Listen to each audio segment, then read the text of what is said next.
Hello student, स्वागत है आप सभी का आज के सेशन में। कैसे हैं सभी लोग? चलिए स्टार्ट करते हैं आज की खबरों को पढ़ना। तो बच्चे, सबसे पहले जो न्यूज़ है वो एक अवार्ड से रिलेटेड है और ये सम्मान दिया गया है एक भारतीय नागरिक को। तो ये हमें याद रखना होगा, ठीक है? देखना, विश्व जनसंख्या दिवस आप सभी को मालूम होना चाहिए कि 11 जुलाई को सेलिब्रेट किया जाता है। तो 11 जुलाई को जो विश्व जनसंख्या दिवस मनाया गया है, इसके अवसर पर न्यूयॉर्क में आयोजित एक समारोह में महाराष्ट्र की सतारा की महिला अधिकार कार्यकर्ता अधिवक्ता वर्षा देशपांडे, नाम याद रखना बच्चे, ये जो है आपकी क्या है, ये महिला अधिकार के लिए काम करने वाली एक अधिवक्ता है।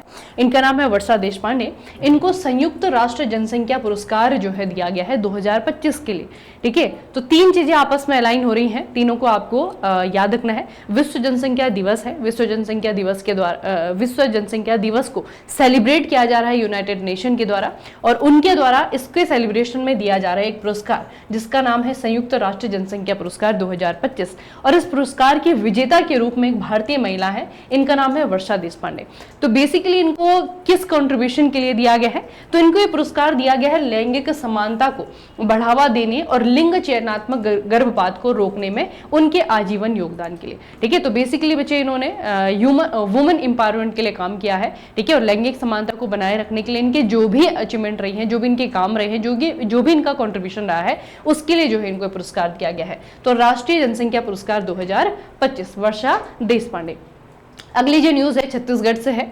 यहाँ के जो सीएम हैं, इनका नाम है मिस्टर विष्णु देवसाई, ठीक है? इन्होंने क्या किया है बच्चे, दुर्ग जिले में जामगांव महाराज में आयुर्वेदिक प्रसंस्करण इकाई और हर्बल निष्करण इकाई, Ayurvedic processing unit and central warehouse complex का उद्घाटन किया है। इसके साथ ही मुख्यमंत्री विष्णुदेव साय के द्वारा छत्तीसगढ़ में लगभग 12.4 लाख से ज्यादा तेंदुपत्ता संग्राहकों को सुरक्षात्मक जूते प्रदान करने के लिए चरण पादुका योजना का पुनः शुभारंभ किया गया है। तो ये स्कीम जो है पुरानी है, इसको जो है आपका रीलॉन्च किया गया है। आपको पूछा जाएगा कि चरण पादुका स्कीम कहाँ पे चलती है, तो ये आपका छत्तीसगढ़ राज्य सरकार के द्वारा चलाई जाती है। और बेसिकली इसमें क्या किया जाता है, आपको पता होना चाहिए बच्चे कि जो बीड़ी होती है ना, बीड़ी, अच्छा है कि आपने सेवन ना ही किया हो इसका, लेकिन जो बीड़ी होती है इसको बनाने के लिए इस्तेमाल किया जाता है तेंदू के पत्ते का, ठीक है? और जो छत्तीसगढ़ का बस्तर वाला क्षेत्र है, छत्तीसगढ़ में जो आपका ज्यादा जंगलों वाला क्षेत्र है, वहां पे बच्चे तेंदू का पेड़ पाया जाता है। और यहाँ पे जो जनजातीय समुदाय है ना, इनका बेसिकली बहुत बड़ा पोर्शन ऐसा है जो कि तेंदू के पत्तों का संग्रहण करने के लिए काम करता है। क्योंकि बीड़ी बनाने के लिए फैक्ट्री में ले जाया जाएगा पत्ते को, तो पत्ते को पहले जो है आपका जंगल इकट्ठा करना पड़ेगा, है ना, उसको कलेक्ट करना पड़ेगा। तो उसके कलेक्शन करने का जो काम है वो यहाँ के जनजातीय लोगों का है, ठीक है? और उन संग्राहकों को जो इसका कलेक्शन का काम करते हैं ना, उनको जूते देने के लिए जो है आपकी एक स्कीम चलती है यहाँ पे, जिसका नाम है चरण पादुका योजना, ठीक है? तो ये आपका दोबारा से शुरू की गई है।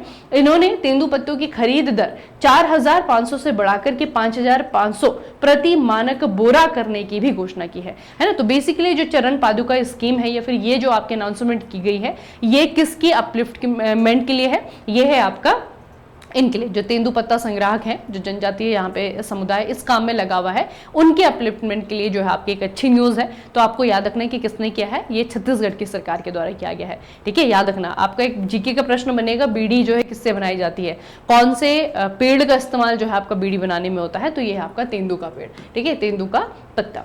अगली जो न्यूज, एक ऑपरेशन का नाम हमें याद रखना है, जो राजस्व खुफिया निदेशालय है, इससे पहले भी हमने इसके बारे में पढ़ा है, डायरेक्टोरेट ऑफ रेवेन्यू इंटेलिजेंस, इनके द्वारा ऑपरेशन फायर ट्रेल ये चलाया गया। और इसके तहत नावा शेवा बंदरगाह, जो कि आपका बच्चे कहां पे है, ये है आपका नावा शेवा मुंद्रा, ये आपका बच्चे महाराष्ट्र में है। और कांडला जो विशेष आर्थिक क्षेत्र है, यहां पर 7 कंटेनर को रोका और 35 करोड़ रुपए मूल्य के चीनी पटाखे जब्त किए गए, ठीक है? तो बेसिकली अवैध रूप से जो चीज हमारे देश में एंटर हो रही है उसको रोकने में ये सफल हुए हैं। कौन से ऑपरेशन के तहत? ये है आपका ऑपरेशन फायर ट्रेल। आपको पूछा जाएगा किसके द्वारा चलाया गया, तो ये आपका राजस्व खुफिया निदेशालय के द्वारा चलाया गया है, ठीक है? अगली जो न्यूज है बहुत इंपॉर्टेंट है, क्योंकि विंबलडन इस साल 2025 का जो विंबलडन है ये खत्म हो चुका है। और इस विंबलडन में आपका एक टेनिस खिलाड़ी का नाम है जो बहुत इंपॉर्टेंट है। वो इसलिए इंपॉर्टेंट है क्योंकि बच्चे ये जो टेनिस स्टार है ईगा स्विएटेक, इन्होंने टेनिस हिस्ट्री में पहली बार अपने एक रिकॉर्ड बनाते हुए जो है आपका पहला विंबलडन खिताब इन्होंने जीता है। ठीक है, तो इनका कैरियर का पहला विंबलडन है, इंपॉर्टेंट है। और यहाँ पे आपको एक शब्द सीखने को मिलेगा, जैसे आप पहली बार सुनेंगे, ये शब्द है आपका डबल बेगल, है ना, या फिर आपका बेगल। ठीक है, तो बेसिकली बच्चे आपका बेगल क्या है, आपको पता है कि टेनिस में जो है आपका, अगर हम सिंगल्स की बात कर रहे हैं तो एक खिलाड़ी होगा आपका, दूसरा खिलाड़ी होगा, दोनों आपस में जो है आपका खेल रहे होंगे। ठीक है, और दोनों के द्वारा जो स्कोर किया जाता है वो इस तरीके से लिखा जाता है। आप लोगों ने बहुत देखा होगा कि 6-5 से हारा है, 6-4 से हारा है ना, इस तरीके से जो है आपका बेसिकली उनके पॉइंट जो है इस तरीके से आपके लिखे जाते हैं। तो जब किसी खिलाड़ी का स्कोर इस तरीके से होता है 6-0 6-0, यानी कि दूसरे खिलाड़ी ने जो अपोजिशन में रही होंगी महिला, उनके द्वारा जो है एक भी पॉइंट गेन नहीं किया गया। ठीक है, और इस तरीके से उन्होंने लगातार 2 सेट जो है 6-0 6-0 के खेले और ये जो है विंबलडन का फाइनल जीत गई। तो ये जो 6-0 6-0 का जो स्कोर होता है ना, इसे कहा जाता है आपका टेनिस की भाषा में डबल बेगल। ठीक है, तो 2 चीजें आप लोगों ने याद कर ली। एक तो विंबलडन 2025 किसने जीता है, ये पोलैंड की टेनिस स्टार है, इनका नाम है इगा स्विएटेक, इन्होंने जीता है। और दूसरा आपको याद रखना है कि डबल बेगल जो है टेनिस का एक शब्द है। ठीक है, इसके एक शब्दावली में आने वाला शब्द है और इसका मतलब क्या होता है। ठीक है, जब लगातार जो 2 सेट हैं वो खिलाड़ी जो है आपका 6-0 6-0 की बराबरी पे जो है खत्म करता है, उसे जो है आपका विनर घोषित किया जाता है और इस स्कोर को आपका कहा जाता है डबल बेगल। ठीक है, याद रहेगा इतना। ठीक है, इसे याद रखना बच्चे। अगला, अब वुमेन्स की तो हमने बात कर ली, मेंस में पूछा जाएगा किसने जीता है। तो मेंस में ये जो आपके इटली की खिलाड़ी है यानी कि सिनर, इन्होंने जीत लिया है। ठीक है, तो बच्चे महिला में पोलैंड की स्टार है इगा स्विएटेक, उन्होंने जीता है। और आपका पुरुषों में किसने जीता है, ये जीता है आपका यानिक सिनर ने। अगली जो न्यूज है केरल से है। केरल के अल्लापुझा जिले में स्थित अर्थाकुल पुलिस स्टेशन को भारत का पहला पुलिस स्टेशन बन गया है, जिसे कि ISO 9001 2015 सर्टिफिकेशन प्राप्त हुआ है। अब बेसिकली जो सर्टिफिकेशन है किसके द्वारा दिया जाता है, ठीक है, ISO सर्टिफिकेशन है, ये दिया जाता है आपका BIS के द्वारा, भारतीय मानक ब्यूरो के द्वारा। और अगर किसी जगह को किसी इस प्रकार की जो सुरक्षा वाली एजेंसीज हैं, अगर उनको ऐसा सर्टिफिकेट दिया जा रहा है तो इसका मतलब क्या है, इसका मतलब ये है कि पुलिसिंग में और जन सुरक्षा के मामले में जो क्वालिटी है, जो गुणवत्तापूर्ण जो सर्विसेज है, उसे देने के लिए ये पुलिस स्टेशन जो है पूरी तरीके से समर्पित है। मतलब लोकल, अगर मैं आम भाषा में आपको बताऊं तो ये पुलिस स्टेशन बहुत अच्छी सर्विसेज प्रोवाइड करवा रहा है। ठीक है, तो आपको याद रखना है बच्चे, ये आपका कौन सा है, अर्थाकुल पुलिस स्टेशन है, जो कि आपका केरल के अलापुझा जिले में है। भारत का पहला ऐसा पुलिस स्टेशन बन गया है जिसने कि BIS के इस सर्टिफिकेट को प्राप्त किया है। ठीक है, याद रखना बच्चे से। अगली न्यूज बहुत ही ज्यादा इंपॉर्टेंट है। ठीक है, वैसे हमने पहले भी पढ़ा था, ये यूनेस्को का बच्चे इस साल का जो 17वां सत्र हुआ है, 47th सेशन जो यूनेस्को का हुआ है, वो आपका हुआ है पेरिस में। ठीक है, ये आपका फ्रांस की कैपिटल पेरिस में हुआ। पिछली बार जो 46 नंबर का था वो आपका नई दिल्ली में हुआ है। ठीक है, उससे आप कनेक्ट करके याद रखना, इस बार का जो 47th है ये आपका पेरिस में हुआ है। यहाँ पे एक डिसीजन लिया गया है कि भारत का जो मराठा सैन्य परिदृश्य है, जो मराठा मिलिट्री लैंडस्केप है, इसे यूनेस्को विश्व विरासत स्थल की सूची में लिस्ट कर दिया गया है। ठीक है, और इसके लिस्टेड होने के बाद भारत में टोटल कितनी साइट हो गई हैं जो कि इस लिस्ट में लिस्टेड है, अब हो गई है भारत में 44 साइट। ठीक है, तो ये बच्चे 44th साइट है।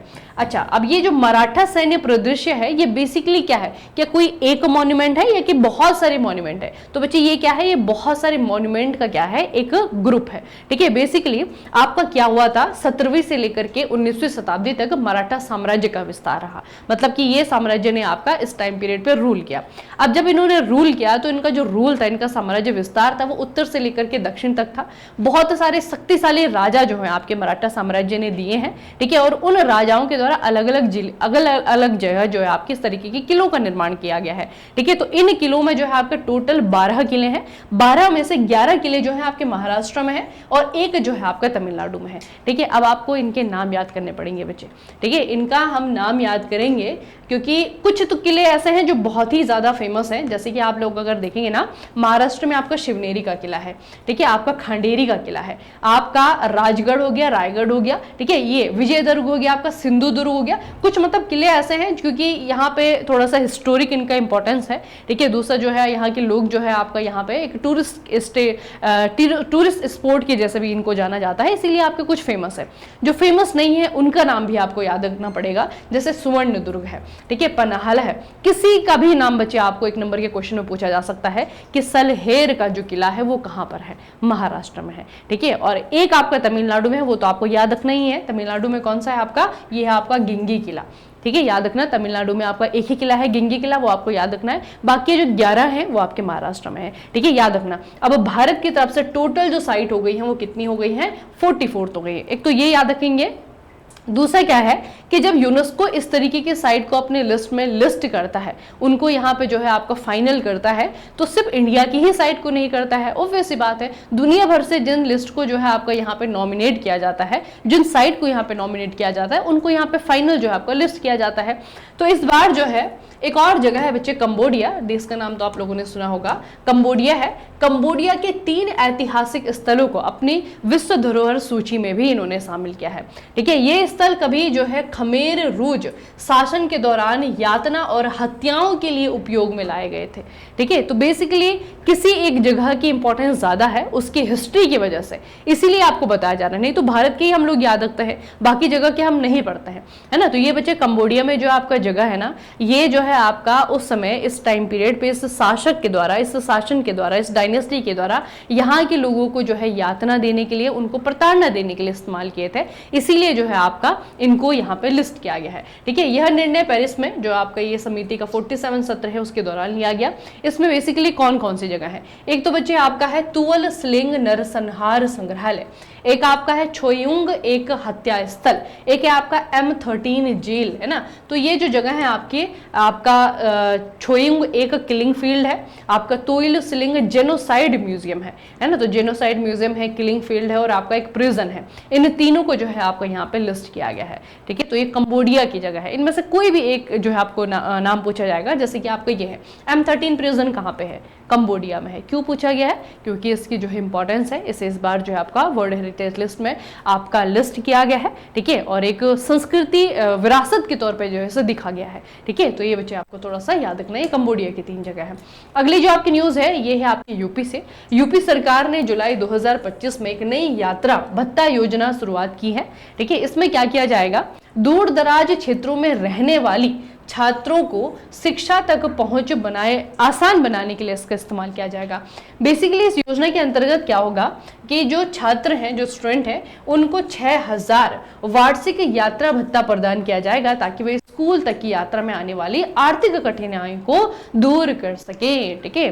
तो उन स्टूडेंट के लिए है जिनका स्कूल बहुत दूर है, ठीक है। अगर उनको ट्रैवल करना पड़ता है तो ट्रैवल में फ्री में तो नहीं ले जाएगा कोई बस वाला, है ना, पैसा देना पड़ेगा। तो ट्रैवल में जो उनका खर्चा होता है, कई बार घर वाले इसलिए भी नहीं भेजते ना कि खर्चा बहुत ज्यादा है, बहुत दूर जाना पड़ता है बच्चे को, एक तो स्कूल की फीस दो, दूसरा जो है आपका किराया भी देना पड़ता है, ठीक है। तो इस तरीके के जो दूर दराज वाले क्षेत्र में रहने वाले बच्चे हैं, वो अगर इस वजह से स्कूल नहीं जा रहे हैं कि उनके पास में इतना पैसा नहीं है कि वो अपने किराए को अफोर्ड कर सकें, तो उसके लिए जो है आपका यूपी सरकार ने एक नई योजना, नई यात्रा भत्ता योजना जो है इन्होंने शुरू की है। और उसके तहत जो स्टूडेंट हो, जो ऐसे स्टूडेंट है जो कि दूर रहते हैं, उनको जो है 6000 रुपए जो है आपका सालाना दिया जाएगा ताकि वो अपने स्कूल आराम से आ जा सकें, ठीक है। चलिए, तो आज जो है आपके स्टेट की न्यूज हमने देखी। आज के सेशन में बच्चे सबसे इंपॉर्टेंट न्यूज कौन सी थी, यूनेस्को की, ठीक है। तो यूनेस्को ने भारत के 44 साइट के रूप में, यूनेस्को वर्ल्ड हेरिटेज लिस्ट के साइट में भारत की 44 साइट को जो है आपका यहाँ पे शामिल कर लिया है। ये आपको याद रखना है, बहुत इंपॉर्टेंट न्यूज है, बहुत काम आएगी, ठीक है। और दूसरे जो हमने कंबोडिया की 3 साइट पढ़े हैं उनका नाम थोड़ा सा याद रखना है, क्योंकि बच्चे अधिकतर हम क्या करते हैं, अधिकतर हम देखते हैं, आप भारत में भी अगर देखेंगे तो हम ऐसे स्थलों को चुनते हैं जिनका इतिहास रहा है, गौरवान्वित इतिहास रहा है, हमारी संस्कृति से रिलेटेड रहे हैं, है ना। लेकिन इनका हिस्ट्री, भले ही इन जगहों का हिस्ट्री अगर आप लोग देखेंगे तो नरसंहार है ना, या फिर इस तरीके की प्रताड़ना घटनाओं के लिए इन जेलों का इस्तेमाल किया गया है, जगहों का इस्तेमाल किया गया है, लेकिन उसके बावजूद जो है उनकी हिस्ट्री का पार्ट है ना। तो उनको जो है आपका संरक्षित करने के लिए यूनेस्को ने डिसीजन लिया है कि इनको भी जो है आपको यहाँ पे लिस्ट किया जाएगा। ठीक है, तो कंबोडिया के 3 जगह हैं और जो है भारत के आपके एक मिलिट्री सैन्य प्रदेश हैं। बेसिकली 12 किलो का एक समूह है, जिन 12 किलो में से 11 आपके महाराष्ट्र में है और एक जो है आपका तमिलनाडु में है। ठीक है, याद रहेगा, याद रखना बच्चे ने। ठीक है, चलिए फिर आज के सेशन को यहीं पे समाप्त करते हैं, मिलेंगे कल के सेशन में। तब तक के लिए पढ़ते रहिए, बढ़ते रहिए, अपना खूब सारा ख्याल रखिएगा। आप सभी को बहुत बहुत धन्यवाद।